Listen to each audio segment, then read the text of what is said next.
So ఈ రకంగా ఇస్లాం పెరిగితే ముఖ్యంగా భారతదేశం లాంటి హిందూ దేశం లాంటి హిందుత్వం ఈ అంశాలన్నీ వస్తున్నాయి కాబట్టి ఇది కూడా కొద్దిగా డేంజర్ బెల్స్ మోగుతున్నట్టేనా? డేంజర్ ఏమీ కాదు, కానీ వివాదాలకు తావవుతూ ఉంటుంది అనమాట. వివాదాలకు తావ అంటే భారతదేశం ఇప్పుడు ఈ పక్కన పాకిస్తాను, బంగ్లాదేశ్లు ఇవన్నీ ఉండి ఇంకా మత కలహాలు అక్కడక్కడ ఉండడం, ఇక్కడ హిందూ ఆర్గనైజేషన్స్, ఇస్లామిక్ ఆర్గనైజేషన్స్ సెపరేట్గా ఉండడం వల్ల వీళ్ళు దాన్ని ఆయుధంగా మలుచుకుంటూ ఉంటారన్నమాట. కాకపోతే చెప్పాలి అంటే ఇప్పుడు హైదరాబాద్, బెంగళూరు, హైదరాబాద్ చాలా ఆధునిక వైపు విద్యా వ్యవస్థ బాగా ఉన్న ముస్లిమ్స్లో కూడా మత విశ్వాసాలు పోయి అద్భుతంగా జనాభా తగ్గుతుంది. కాబట్టి ఈ విద్యని మనం ఏంటంటే మతాలకు అతీతంగా మత సంస్థలు ఏం మాట్లాడుకున్నా దాన్ని తట్టుకుంటూనే విద్యని, ముఖ్యంగా స్త్రీ విద్యని ఆ మతాలకు అతీతంగా పెంచాలి. అప్పుడు ఈ మతమౌఢ్యం పోయి ఈ పేదరికాలు అవి తగ్గించి ఇవన్నీ ఉండడం వల్ల జనాభా తగ్గుతుందని మనకు అర్థమవుతుంది. ఇప్పుడు ఇండియాను చూస్తే స్వతంత్రానంతరం ముస్లిం పాపులేషన్లో కూడా జనాభా వేగంగా తగ్గుతుంది, కాకపోతే మిగిలిన మతాలతో తక్కువ తగ్గుతుందన్నమాట. కాబట్టి ఈ అభివృద్ధిని, స్త్రీ విద్యని, మొత్తం అందరిలో కూడా విద్యని ఇవన్నీ చేసి ఎక్కువ మంది పిల్లలు ఉంటే జరిగే నష్టాన్ని చెప్పగలిగితే అది ఏ మతమైనా అది జనాభా తగ్గుతుంది. ఇలా తీసుకోకపోతే మాత్రం భారతదేశంలో కొన్ని ప్రాబ్లమ్స్, వివాదాలు వచ్చే అవకాశం అయితే ఉంది. ఎందుకంటే కొన్ని హిందూ ఆర్గనైజేషన్స్ కానీ ముస్లిం ఆర్గనైజేషన్స్ ఏమంటాయి, ముస్లిం పాపులేషన్ పెంచండి అంటే, హిందూ ఆర్గనైజేషన్ ఏమంటాయి, మనం ఎక్కువ బెడ్లు కావాలని కొంతమంది చీఫ్ మినిస్టర్ లాంటి వాళ్ళు కూడా ఇచ్చారు. సో ఈ వివాదం ఇప్పుడు చంద్రబాబు నాయుడు గారు మాట్లాడింది ఆయన వేరు, కానీ కొంత ఉత్తరాది రాష్ట్రాల సీఎంలు మాట్లాడింది మాత్రం మతాలకు అనుకూలంగా మాట్లాడారు. పాపులేషన్ పెంచండి, హిందువులారా పెంచండి మీరని. చంద్రబాబు నాయుడు గారు అభివృద్ధిలో భాగంగా పాపులేషన్ పెంచండి అన్నారు. ఇది అది కాదు, ఇదనమాట చీఫ్ మినిస్టర్ అంటే నేను వివరణ ఇచ్చానమాట. చంద్రబాబు నాయుడు గారు అన్నది వేరే, అన్నది వేరే. కానీ ఇప్పుడు పాపులేషన్ పెంచండి అంటే సౌత్ రాష్ట్రాలు తగ్గుతుంది కాబట్టి అది అన్నారు అంతే, ఆయన అభివృద్ధి భవిష్యత్తులో చైనా పరిస్థితి రాకుండా అని. కానీ ఇది మతాల్లో చేతిలో, మత ఆర్గనైజేషన్ చేతిలో ఒక ఆయుధంగా కాకుండా మతాలకు అతీతంగా విద్యని, స్త్రీ విద్యని పెంచి పోషించి మనం జనాభాని అరికట్టవలసిన అవసరం ఉందని ఈ రిపోర్ట్ నుంచి మనం అవగతం చేసుకోవాలి. ఓకే సార్, జనాభా అస్త్రంగా భారత్ సూపర్ పవర్ కానుందా? ఎందుకంటే ఐక్యరాజ్య సమితి నివేదికలో వచ్చిన అంశాలు. ఎస్ అండి. ఇప్పుడు United nations population fund UNFPA అనేది ఏం చేసింది అంటే నిన్న ఒక పెద్ద నివేదిక జారీ చేసింది. అదేంటంటే భారతదేశం కోసం అద్భుతమైన నివేదిక. ఎందుకంటే ఇండియాలో సెన్సస్ జరగలేదు, 2011లో జరిగింది, 2021లో జరగాలి, కానీ 21లో మన కరోనాలో ఉన్నాం. మొట్టమొదటిగా భారతదేశ స్వతంత్రం తర్వాతే కాదు, 1871 తర్వాత మొట్టమొదటిసారిగా మనం సెన్సస్ నిర్వహించలేకపోయాం జనాభా లెక్కలో 2021లో. ఈ జనాభా లెక్కలో జరగలేదు, కానీ ఒక ఎస్టిమేటెడ్ పాపులేషన్ అనేది ఒకటి ఇచ్చింది 2019లో, కానీ అది అంతగా లేదు. ఇప్పుడు UNFPA, యునైటెడ్ నేషన్స్ పాపులేషన్ జనాభా నిధి అనేది ఒకటి ఇచ్చింది. భారతదేశం పాపులేషన్ 146.31 కోట్లు, చైనా పాపులేషను 141.69 కోట్లు. అంటే ప్రపంచంలో అత్యధిక జనాభా ఉన్న దేశం భారతదేశం. ఇక్కడ ఒక విచిత్రం ఈ రిపోర్ట్లో ఉన్నా లేకపోయినా మీకు ఒకటి చెప్తానండి. భారతదేశం పాపులేషన్ని youngest population of the world అంటారు. భారత సరాసరి 146 కోట్ల మంది సరాసరి వయసు కేవలం 25.2 సంవత్సరాలు. అంటే భారత youngest nation, oldest civilization, youngest nation. అదే చైనా చూస్తే వాళ్ళ యావరేజ్ సరాసరి వయసు 40 సంవత్సరాలు. అదే 50 సంవత్సరాల దగ్గరలో ఉంటుంది జపాన్. మొత్తం యూరోప్ చూస్తే వాళ్ళ 40 సంవత్సరాలు యావరేజ్. భారతీయులు ఇప్పుడు ఏంటి, ఓల్డెస్ట్ నేషను కానీ యంగెస్ట్ నేషన్. ఎందుకంటే సరాసరి వయసు 25.2 సంవత్సరాలు. ఎవరిదైనా పొడుసోడు దగ్గరే బలం ఉంటుంది, ముసలోడి దగ్గర బలం ఎక్కడ ఉంటుంది కదండి. ఇప్పుడు భారతదేశానికి ఇది ఒక అద్భుతమైన అవకాశం. దీన్ని ఏమంటారంటే జనాభా లాభం, డెమోగ్రఫిక్ డివిడెండ్ అంటారు. ఇది ఇంకొక పెద్ద విచిత్రం ఏంటంటే ఈ భారతదేశం ప్రపంచ జనాభాలో సుమారు 19% ఉంటే ఈ 19%లో ప్రపంచ జనాభాలో 19% ఉంటే ప్రపంచ కార్మిక శక్తిలో 25% భారతదేశం దగ్గర ఉంది. ఇది 2030 నాటికి. ఇప్పుడు కూడా అలాగే ఉన్నారు 23%. ప్రపంచ కార్మికుల్లో 25% భారతదేశంలో ఉన్నారండి. అంటే ప్రపంచానికి కార్మికులు సప్లై చేసే దేశం భారతదేశం. ఇప్పుడు ఈ జపాను, ఈ స్కాండినేవియన్ నేషన్స్, ఈ యూరోప్ నేషన్లో స్కూల్స్ రోజుకి ఇన్నని మూతపడతాయి.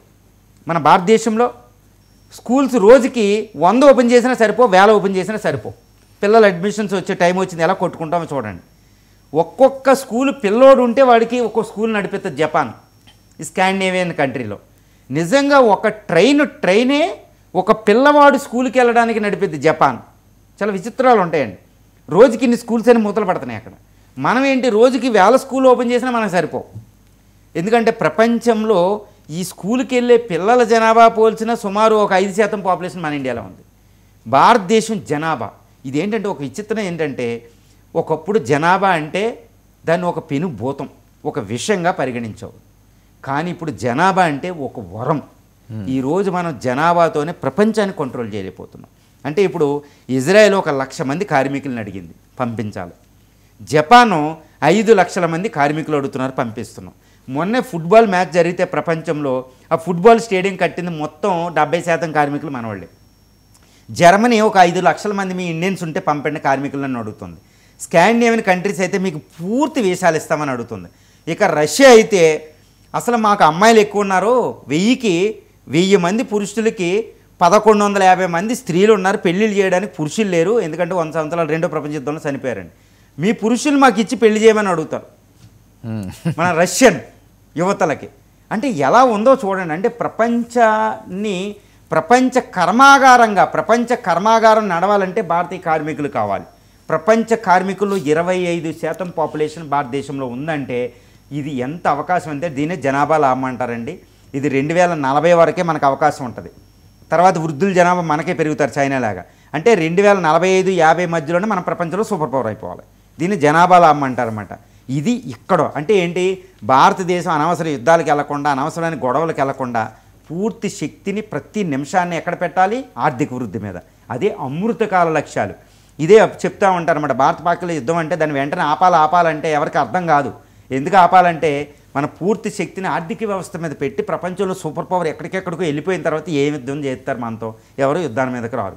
ఇప్పుడు అమెరికా మీద ఈజీగా ఎవరైనా అటాక్ చేస్తారో చేయరు, ఎందుకంటే అది సూపర్ పవర్. మనం సూపర్ పవర్ అయిపోయాం అనుకోండి, 2045 వరకు ఒక్క యుద్ధంలో కూడా భారతదేశం పార్టిసిపేట్ చేయకుండా జనాభాను ఉపయోగించుకుని ఆర్థిక వ్యవస్థ మీద దృష్టి పెడితేనే ప్రపంచంలో సూపర్ పవర్ అవుతాం. ఇప్పుడు ఈ భారత పాకుల యుద్ధంలో దింపడం అంటే ఏంటి, మనం సూపర్ పవర్ అవ్వకుండా అడ్డడం, అదే పాకిస్తాన్ ట్రాప్ అంటాం. అందుకని ఇది జనాభా లాభం. మేము అప్పుడు భారత పాకుల యుద్ధం చెప్పేటప్పుడు ఈ విషయం చెప్తాం, యుద్ధంలోకి వెళ్ళకూడదు. అందుకని మోడీ గారు యుద్ధాన్ని ఆపేశారు అంటే అందరూ నవ్వుతారు, ఎందుకు మధ్యలో ఆపేశారు, మధ్యలో ఆపేశారు, మోడీ గారి పిచ్చెక్కిందా, గెలవబోయేటప్పుడు ఆపేశామంటే. మోడీ గారు ఇది ఆలోచించరా, అమృతకాల లక్ష్యాలు పెట్టి ప్రపంచంలో అద్భుతమైన అవకాశం ఉన్నప్పుడు, ఇల్లు కట్టే నిర్మాణం ఉన్నప్పుడు ఇల్లు కూల్చే యుద్ధాలు చేయకూడదు కదా, అదనమాట. ఎందుకని జనాభాలో అప్పుడు చెప్తాం. ఇది ఇంత రిపోర్ట్ అంతరార్థం, జనాభా లెక్కల మీద అంత ప్రయారిటీ ఇస్తుంది. ఈ జనాభాని ప్రతి యువకుడిని చూడండి, హైదరాబాద్లో ఒక ఎన్టీఆర్ స్టేడియం, ఆ వైజాగ్లో ఒక స్టేడియం దగ్గరికి వెళ్ళి చూస్తే, ఒక ఆదివారం చూస్తే ఆ గ్రౌండ్లో మీకు వేల మంది పిల్లలు క్రికెట్ బ్యాట్లు అట్టుకుని బాంబులే ఎగురుతూ ఉంటాయి. ఎక్కడ బాంబులు పడుతో తెలీదు. మీకు ఒకటి తెలుసా అండి, ఏ స్కాండినేవియన్ కంట్రీస్ జపాన్ అధ్యక్షుడు ఎవరన్నా వచ్చా చూసి, అరే ఈ యువకులు మన దగ్గర లేరేంటి, అరే మన దేశాలు ఏంటని.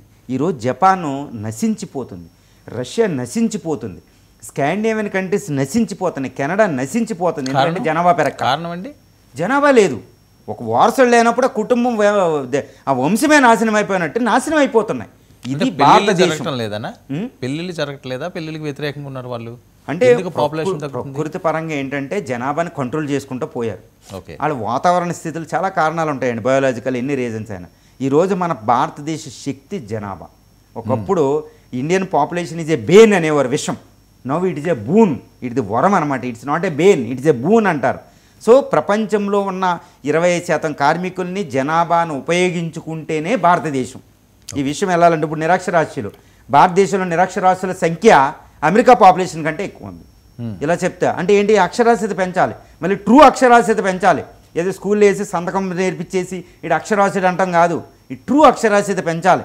మనోళ్ళు అంటారు అక్షరాస్యత పెంచేసాం, ఏం పెంచేసాం, కేరళ స్టైల్లో రావాలి, కేరళ నుంచి లెసన్ నేర్చుకోవాలి. ఈరోజు కేరళ నర్సెస్, కేరళ టీచర్స్ అంటే ప్రపంచ ప్రసిద్ధి మన భారతదేశంలో. అలాగా విద్యను ఇది ఉపయోగించడం. ఇప్పుడు భారతదేశం మీద ముందున్న అతిపెద్ద ఛాలెంజ్ జనాభా. ఈ జనాభాని ఇప్పుడు ఉపయోగించుకుని 2047 నాటికి ప్రపంచంలో సూపర్ పవర్ అవ్వకపోతే మనం మళ్ళీ సూపర్ పవర్ అవ్వడానికి 500 సంవత్సరాలు వెయిట్ చేయాలి. ఓకే, భారత్ ఈ పెరుగుదలకి ప్రపంచ దేశాలన్నీ కూడా వణుకుతున్నాయి, ముఖ్యంగా చైనా. ఎస్ అండి, ఇప్పుడు ఎందుకంటే కార్మికులు ఎంతైనా కార్మికులు. ఈరోజు భారతదేశం ఇప్పుడు యుఏఈ ఉందండి, యునైటెడ్ అరబ్ ఎమిరేట్స్. అక్కడ పాపులేషన్ చూస్తే 20% భారతీయులు. ఏమైనా చేయగలరా? అది ఇప్పుడు అమెరికా అధ్యక్ష ఎన్నికలు జరుగుతుంటే భయపడిపోయింది అమెరికా అధ్యక్షుడు ట్రంప్, ఈ కమలా హారిస్ భయపడిపోయారు. ఎందుకు? ఇప్పుడు అక్కడ కూడా 1.6% ఇండియన్స్ ఉన్నారు. ఈవెన్ మన ఇండియన్స్ ఏంటి, ప్రపంచంలో ఫార్చ్యూన్ 500 కంపెనీ లాంటి అధినేత సత్యనారాయణల వీళ్ళే కాదు, Rishi Sunak British prime minister అయిపోయారు, కమలా హారిస్ చూడండి ఉపాధ్యక్షురాలు అయిపోయారు. ఇప్పుడు క్యాబినెట్, ట్రంప్ క్యాబినెట్లో కూడా ఎంతమంది భారతీయులు ఉన్నారు చూడండి, గిబ్బార్డ్, పటేల్ అని ఇలాగా. సో ప్రపంచాన్ని ఏలేస్తున్నారు మన భారతీయులు వెళ్ళి. ఇప్పుడు కార్మికులు ఏలేయబోతున్నారు. ఎంత అంటే రెమిటెన్సెస్లో $110 బిలియన్ తెచ్చుకుంటున్నాం. ఇది ఇప్పుడు చైనా జనాభా తగ్గిపోయింది వన్ చైల్డ్ పాలసీ వల్ల, వృద్ధుల జనాభా పెరిగిపోతుంది. సో చైనా జనాభా ఉండకపోవడం వల్ల కార్మిక శక్తి నశించిపోద్ది, చౌకైన కార్మికులు దొరకరు. ఇప్పుడు భారతదేశ వృద్ధికి ప్రధాన కారణం ఏంటంటే ఈ చౌకైన లేబర్, మధ్యతరగతి యువకుల కొనుగోలు శక్తి సామర్థ్యం. అంటే చైనాని దాటి భారత ఏనుగు ఎందుకు ముందుకు వెళ్తుందంటే జనాభా వల్ల. అందుకే చైనా భయపడిపోతుంది, పెట్టుబడులు అనేది తీసుకుంటుంది, ప్రపంచంలో సూపర్ పవర్ అవుతుంది, ఆర్థిక వృద్ధి ఎక్కువైపోయింది, 2047 నాటికి ప్రపంచంలో సూపర్ పవర్ అయిపోతుంది, ఇంకా తిరుగులేదు. సైనిక దళాలు కూడా యంగ్ వస్తున్నారు. ఇప్పుడు చైనా సైన్యం కూడా ముసలోళ్ళు అయిపోయారు, ముసలి సైన్యం. ఎందుకంటే యువకులు దొరకడం లేదు, ఎందుకంటే వన్ సైడ్ పాలసీ, కుటుంబంలో ఒకడే ఉన్నాడు కాబట్టి వాడు సైన్యంలోకి రాడు. భారతీయులు అలా కాదు, సైన్యానికి ఎక్కువ మంది ఉన్నారు. సో చైనా దడదడలాడిపోతుంది. ప్రపంచంలో ఎక్కువ భయపడిపోయేది భారత పాపులేషన్కి చైనా ఆధిపత్యాన్ని పోగొట్టేది భారతీయ జనాభా.